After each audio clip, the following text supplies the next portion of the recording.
Creepypasta Sevigüere, un caso de un tal Proyecto Nagoro, una mierda así, creo que son muñecos. Queremos saber cómo salió. 26 de abril del año 1983, año en que, gracias a la exportación masiva, Japón se había recuperado completamente de los estragos que las guerras habían causado en el país. Millones de habitantes emigraban a las grandes ciudades. Osaka y Tokio eran el destino principal ansiado por aquellos que buscaban un mejor futuro. Sin embargo, escondidos entre las montañas y los bosques, aún quedaban algunos pintorescos pueblos a los cuales el futuro no les había sonreído. De entre ellos, el día de hoy nos centraremos en uno en especial, Pueblo Nagoro. Los hermanos de Nagoro, así se llama, que se llámelo y cámbialo. No.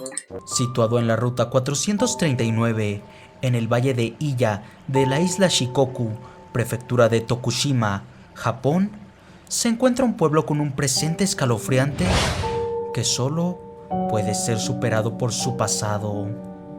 Recapitulemos. Como comenté anteriormente, entre los años 70 y 80, los habitantes de villas y pueblos como Nagoro migraban sin mirar atrás. No era nada extraño ver que de un día a otro, una linda casa quedaba vacía, que todos los habitantes de una gran familia lo dejaran en el olvido. En aquel entonces, Nagoro tendría poco más de 1 millar de habitantes. Bastantes, considerando que su población actual no son más de 10 personas. Uy, qué gonorrea, huevón. O sea, un pueblo de 10 personas. Nah, qué mierdota. O sea, en todo un pueblo solamente 10 personas. Qué aburrido. Qué pueblo tan aburrido, ñero. A lo bien, o sea, conocerse los mismos 10 personas de todo el pueblo. Entre los habitantes del pueblo, en el año 1959, destacó el nacimiento de un par de niños, los hermanos Katori, gemelos nacidos en una buena familia. Podría decirse que hasta el año 1974 los gemelos tuvieron una vida considerada normal, un paso sin pena ni gloria por la escuela, en fin, un par de niños que llegaron a su adolescencia. Es curioso cómo las cosas pueden cambiar de una mañana a otra. Durante la víspera navideña de 1975, el cuerpo de una pequeña de 7 años había sido encontrado al borde de la cascada que alimenta el río Nagoro. Su cuerpo tenía marcas por todas partes. La conclusión de inicio fue que la pequeña había caído al río y se había ahogado o golpeado con una roca, y las mordeduras en su cadáver no eran más que el curso de la naturaleza.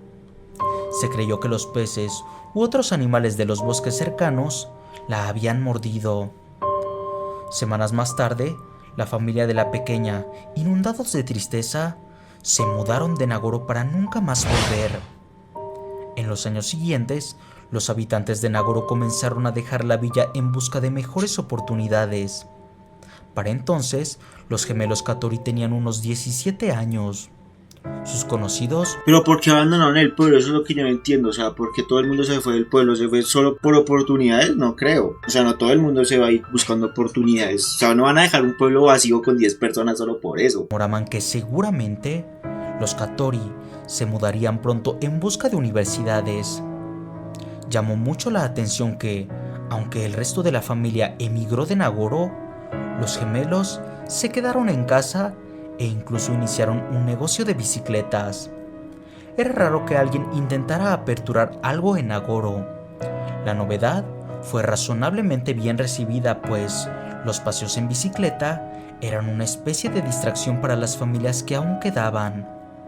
Los gemelos destacaban no solo por el éxito de su negocio, sino también porque su sobrepeso comenzaba a ser evidente. Era curioso ver a los gemelos engordar tanto, pero no pasaba de ser el motivo de burla de uno que otro niño maleducado. Las cosas parecían seguir su curso con normalidad, hasta que, en el año 1982, la policía de Kotohira, otro pueblo ubicado a 2 horas de Nagoro, arribó al lugar tras el reporte de desaparición de una familia de 5 integrantes. Según los testimonios de varios habitantes de Nagoro, la familia se había mudado.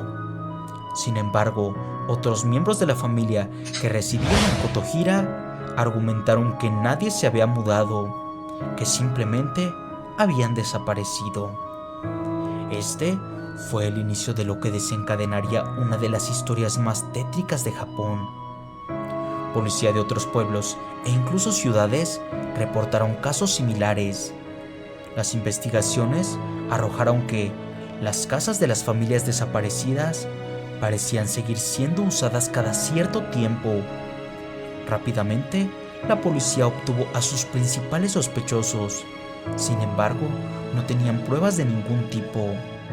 Aunque en las pertenencias de las familias desaparecidas habían huellas dactilares que coincidían en cada registro, no podían saber a quién pertenecían. Los interrogatorios a los 300 habitantes que aún residían en Nagoro comenzaron. Al parecer, las familias desaparecidas tenían algunos aspectos en común. Estas no eran muy sociables, habían migrado a Nagoro, es decir, que no tenían familiares o conocidos en el pueblo, como si alguien los hubiera seleccionado perfectamente a sabiendas que nadie los buscaría y que su desaparición seguramente pasaría desapercibida entre tantos habitantes que abandonaban frecuentemente el pueblo. La policía... Ok, o sea, los que desaparecían era la gente que vivía afuera y llegaba a vivir a Nagoro, o sea, no eran los mismos ciudadanos, sino gente extranjera que venía a vivir ahí prácticamente. Decidió investigar a todas las familias que se habían mudado de la zona en los últimos años. De entre ellos, los padres de los hermanos Katori y su hermana menor, quienes, según los hermanos, mudaron a Osaka. La policía habló con los hermanos. Sin embargo, estos se mantuvieron firmes en que habían perdido contacto con su familia por peleas de índole personal. La policía, por su parte, intentó contactar por todos los medios a su alcance al resto de la familia Katori, sin tener éxito alguno. En aquel entonces, los gemelos tenían tan solo 23 años. ¿Por qué un par de hermanos tan jóvenes perderían contacto con su familia sin siquiera inmutarse? Algo no cuadraba en esta historia. Aunque los gemelos eran sumamente educados y tenían coartadas muy firmes, como si de una película se tratase, uno de los investigadores decidió tirar su libreta de apuntes a sabiendas que uno de los gemelos se ofrecería a recogerla rápidamente. Y gracias a este simple acto, consiguieron obtener las huellas dactilares de este. En efecto, la base de datos arrojó que las huellas encontradas en las pertenencias de los desaparecidos coincidían con las de los gemelos.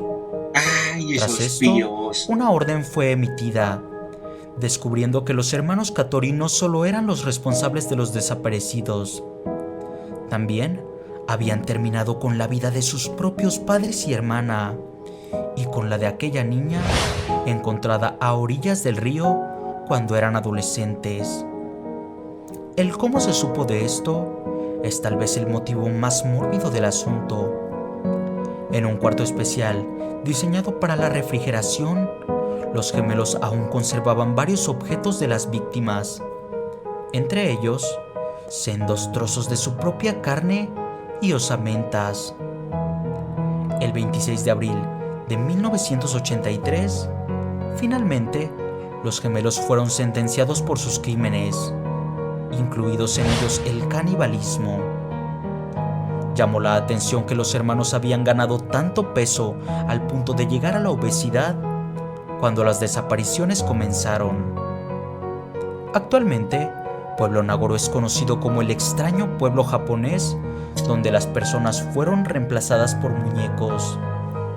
Pero esa es una historia que les contaré en otro video. Ok, qué turbio. Sí, me gustó esa historia, estuvo curiosita, me gustó. O sea, no sé, raro. Yo también pensé que iban a hablar de los muñecos, pero no, hablaron de esos gemelos raros. Sí, yo siempre he dicho eso, los gemelos son turbios. Todas las películas que tienen que ver con gemelos, los gemelos son turbios, ñero. Eso es una ley de vida.